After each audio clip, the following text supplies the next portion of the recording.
investing in development and mechanization of agriculture. Through such collaborations, we continue to empower together. His Excellency Dr. Thambo Gina, Minister of Economic Planning and Development, Kingdom of Eswatini, to kindly address us, please.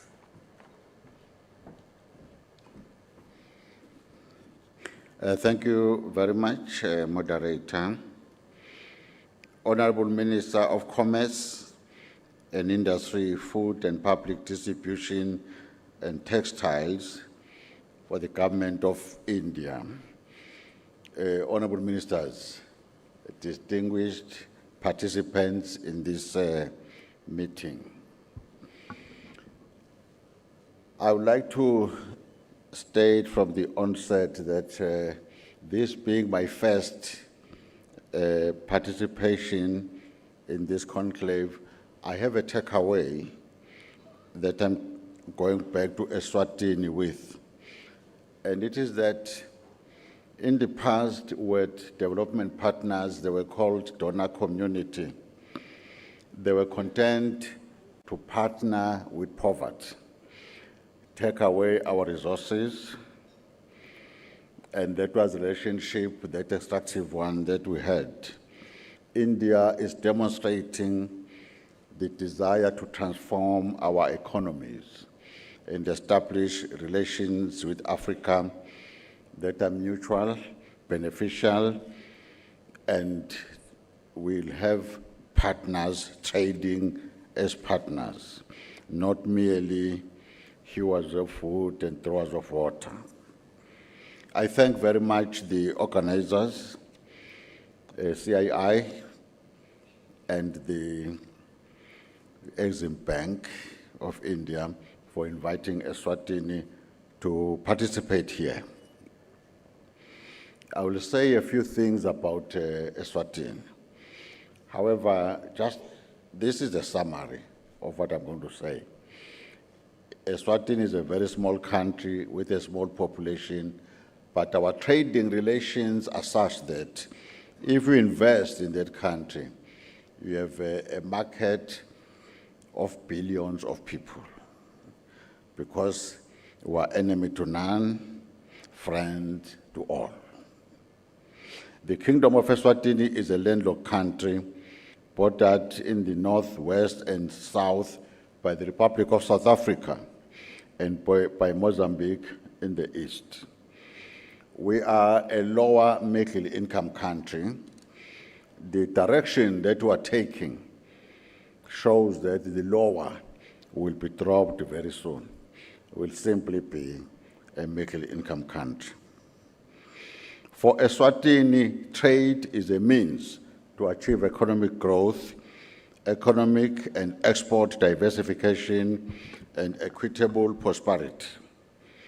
The Eswatini government strategy seeks to use trade policy to secure key interests in trade negotiations, increase exports contribution to GDP through diversification and value addition, improve trade facilitation, strengthen relationships with current exports, and expand to new markets and take full advantage of their preferences. Eswatini's trade policy is mainly formulated within the Southern African Customs Union, of which it is a member, the other members being the Republic of South Africa, Botswana, Lesotho, and Namibia. At regional level, we also enter into trade relations through regional economic communities, such as SADC, COMESA, and others, and recently, of course, the Africa Free Trade Agreement, Continental Agreement. In that regard, SACU and India started negotiations in November 2007 on new trade arrangements.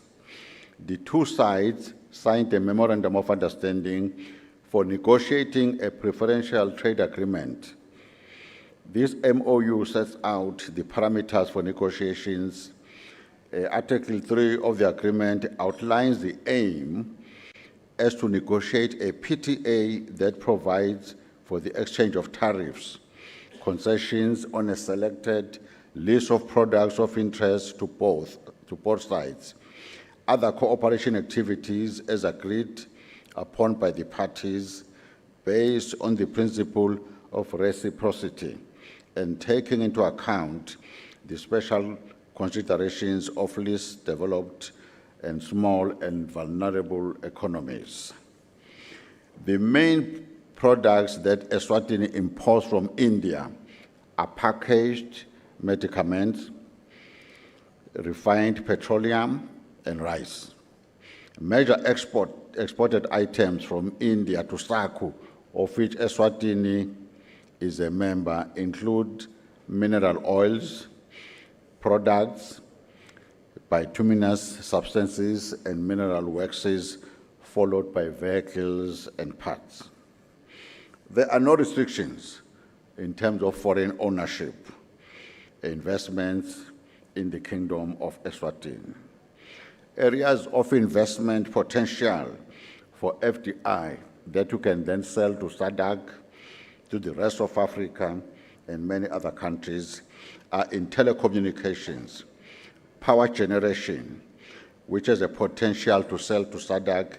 Most other countries, 16 of them, import energy, only 2 export. And you can use Eswatini as a base for manufacturing and trade. Also in agriculture, mining, and the construction industry. Let me join others to thank most sincerely the Indian people for their hospitality and the institutions that organize this Africa-India conclave. I have also benefited very, very much on the side meetings, and I'm taking back home outcomes from those meetings that will be implementable. I thank you. I'd like to request our guest today, Mr. Piyush Goyal, to kindly do the honors and everybody to stand with the copies of the book for a photo opportunity.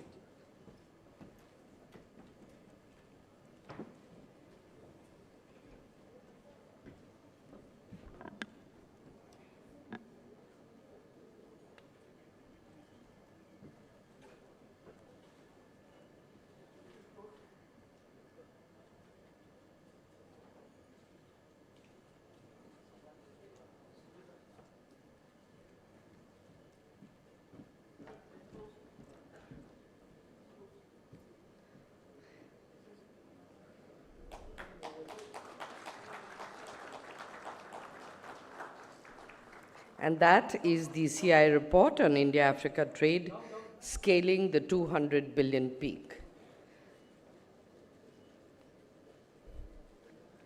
I now have the privilege and honor to invite Mr. Piyush Goyal, Honorable Minister of Commerce and Industry, Food and Public Distribution and Textiles, Government of India, to give us a special address. You can join here. Yeah, this is.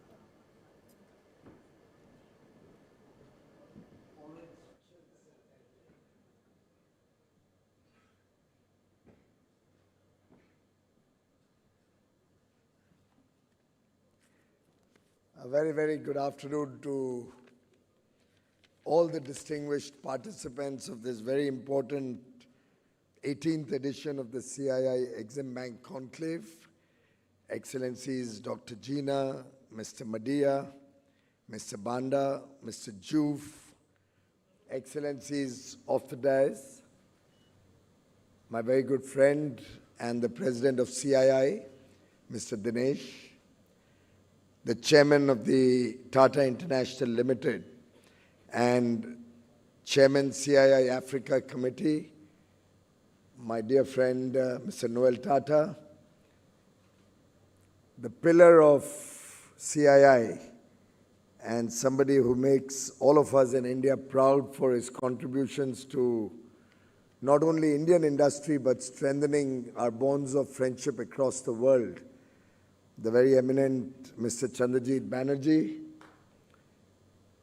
all the distinguished captains of industry, trade, persons interested in furthering the India-Africa partnership, friends from the media, under whose instructions I've moved from there to here.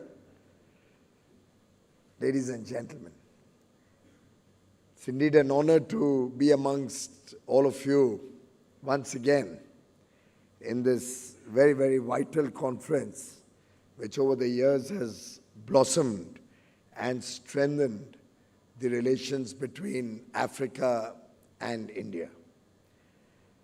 It has brought together business leaders, policymakers, and fostered friendships, not only between Africa and India, but now going beyond. The African continent, the Indian subcontinent, all the countries in Africa and India share very strong historical and cultural ties for centuries now.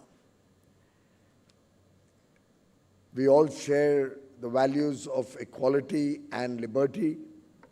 In fact, the father of the nation, Mahatma Gandhi, first practiced the principles of satya, truth, and ahimsa, non-violence, during his years in South Africa, something which the very revered Nelson Mandela took forward as an invaluable legacy. This spirit that Prime Minister Modi has, over the last 9 years, articulated on more than one occasion, that Africa and India has to develop as equals, as collaborators, as partners, as brothers, is the solidifying foundation of our partnership and brotherhood. If I may quote, the Honorable Prime Minister Shri Narendra Modi had said, Africa will be at the top of our priorities. We will continue to intensify and deepen our engagement with Africa.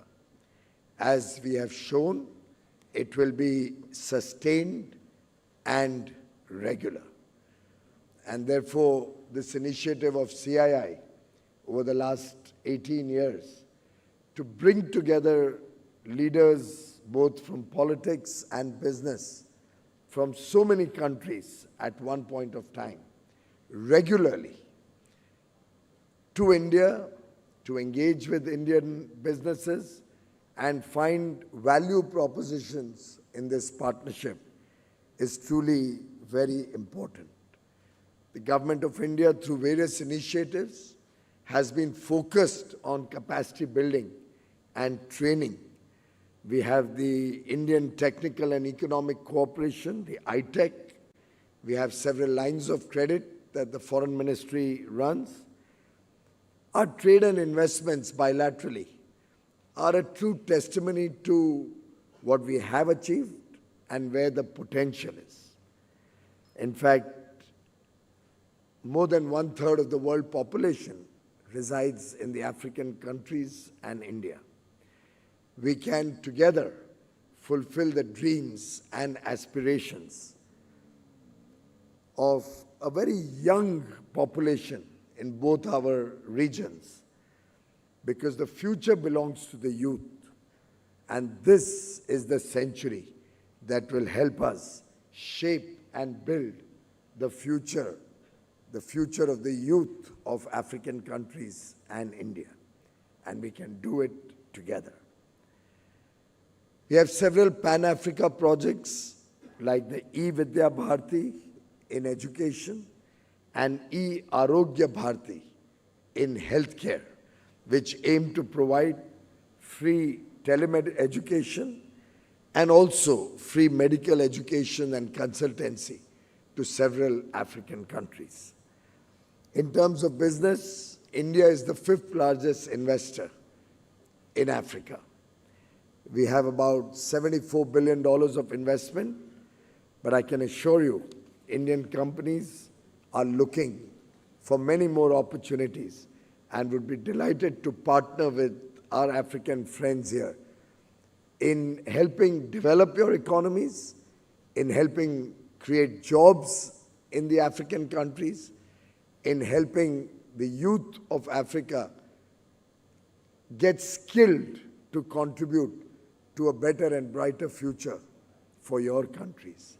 In fact, I was looking at the very large list of sponsors of this program. This also is a testimony to the interest that Indian businesses have in this very beautiful relationship between African countries and India. Our bilateral trade has been growing well, about 9-10% growth last year. We are roughly at about $100 billion today, and it's equally balanced. May not be country-wise, but in terms of the entire African Union, our imports and exports are roughly balanced at $51 billion of exports from India and about $47 billion of imports from Africa. But certainly, we've not even reached anywhere near our true potential.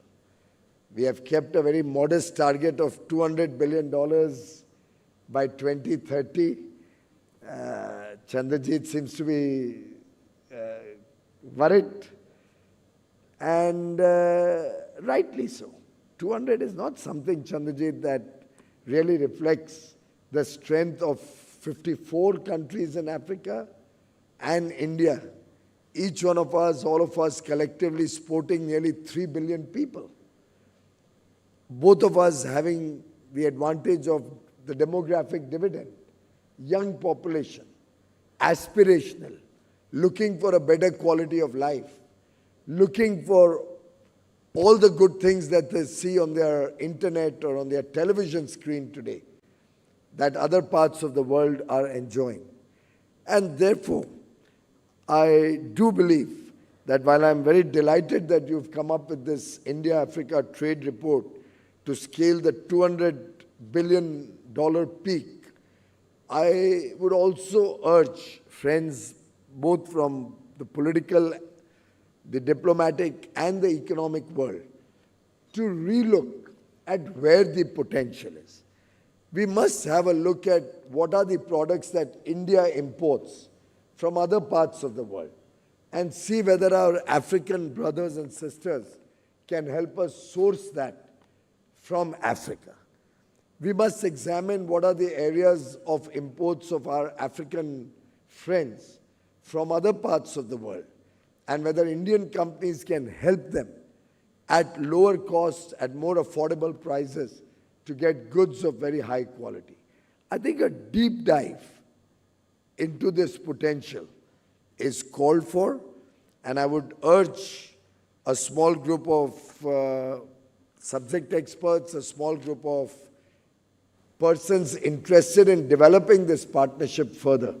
Maybe some of the ambassadors of the African countries who are looking to expand trade with India could also become a part of a small working group that can literally look country by country and help identify opportunities for scaling greater heights in our relationship and helping create opportunities for people of both the regions.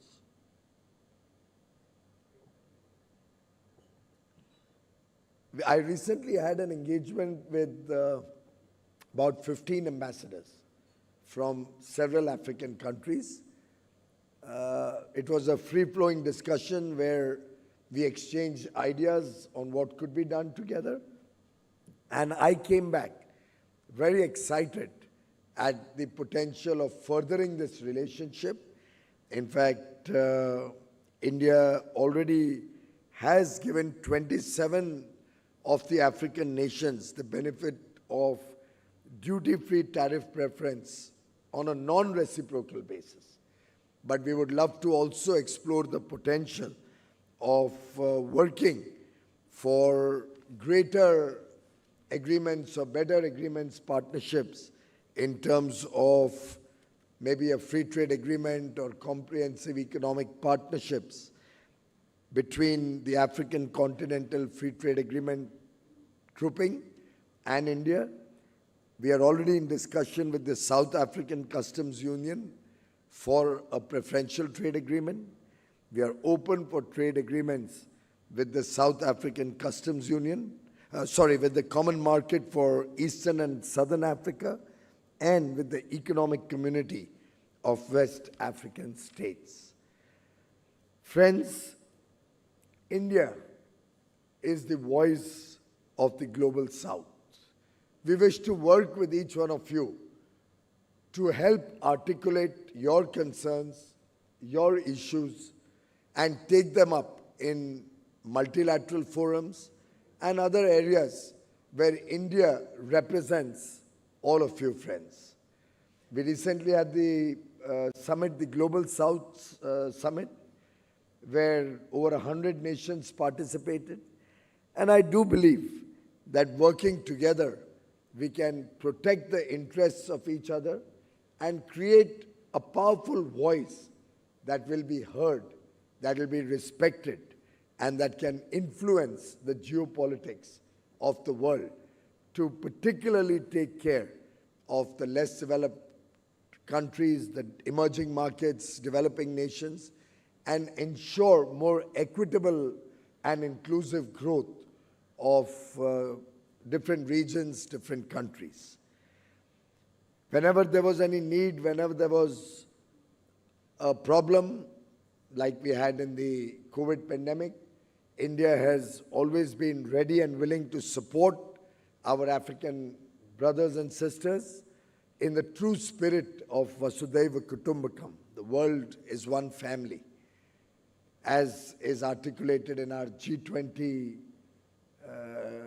tagline.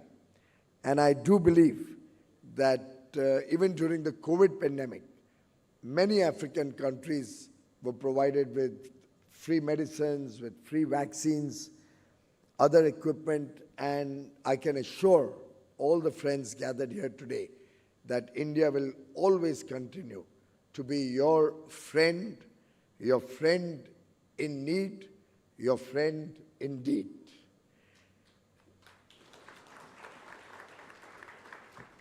In fact, there's another area of potential collaboration between Africa and India.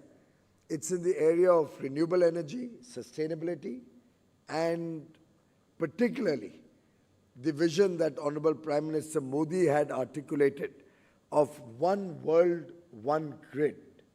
The African continent is also blessed with a lot of sunshine at different time zones compared to the Indian hours of the sun. And if we were to create interconnected grids between Africa and India, probably partially through overground lines, partially it could also be under the oceans.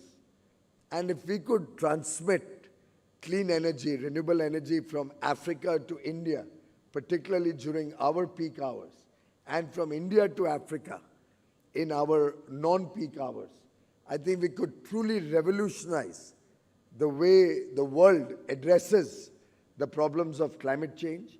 We could help Africa get affordable energy at all times of the day and truly help Africa and the countries and the people of Africa contribute in a very big way to the global effort to make the world, the planet, a better place to live in, leaving behind a better world for our children.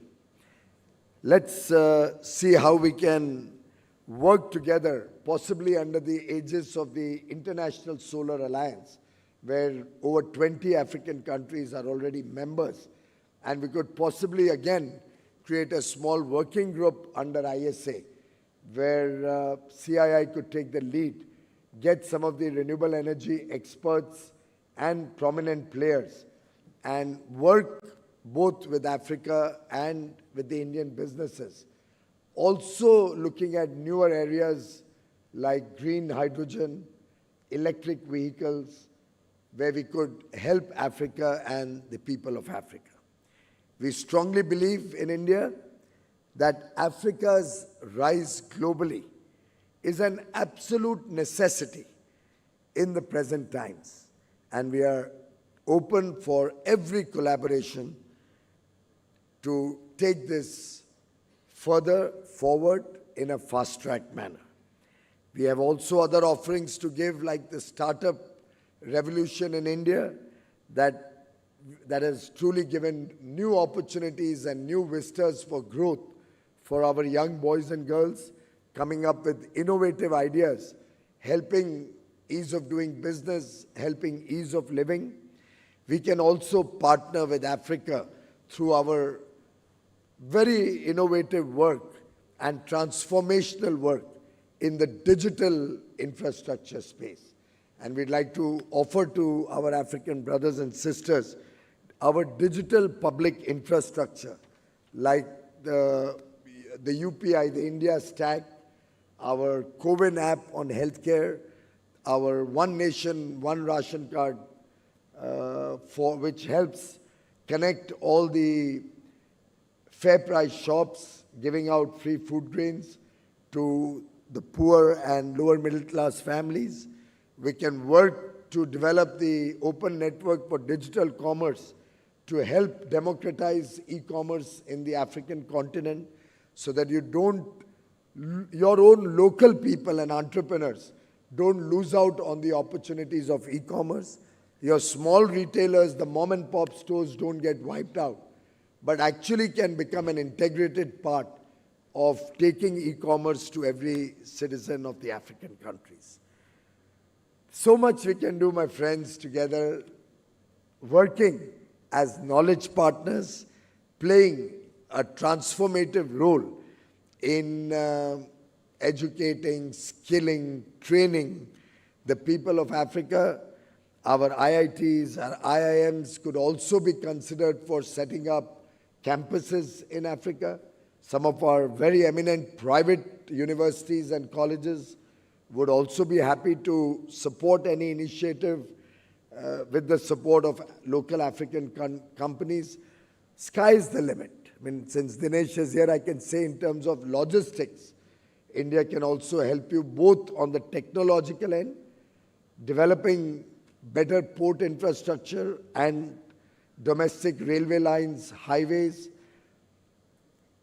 And I can assure you, India is one country which doesn't at any point of time then come and take over your railway lines or take over your ports or take over your electricity transmission systems. We work as brothers, we work as friends.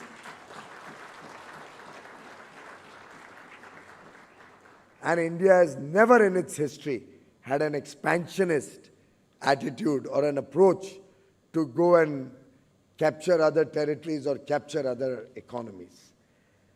Friends, let's work together to build more diverse, robust, and resilient supply chains and help each other in expanding this relationship. Let's redefine the parameters of our engagement. Let's explore new sectors for cooperation.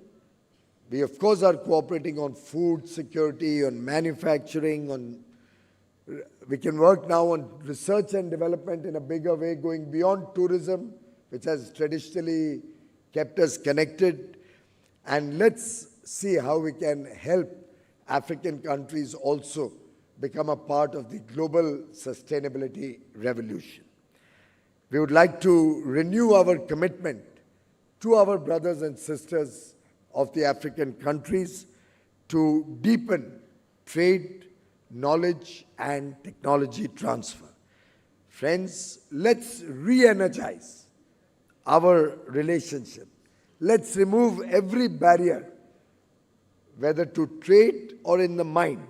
Let's change the mindset of the people of Africa and India so that we can encourage greater cooperation, greater collaboration. There's no harm if we also compete in certain areas. Competition is in fact good. It helps create more efficiencies. But I see huge potential for cooperation and collaboration. As the very revered Mr. Nelson Mandela had said, after climbing a great hill, one only finds that there are many more hills to climb.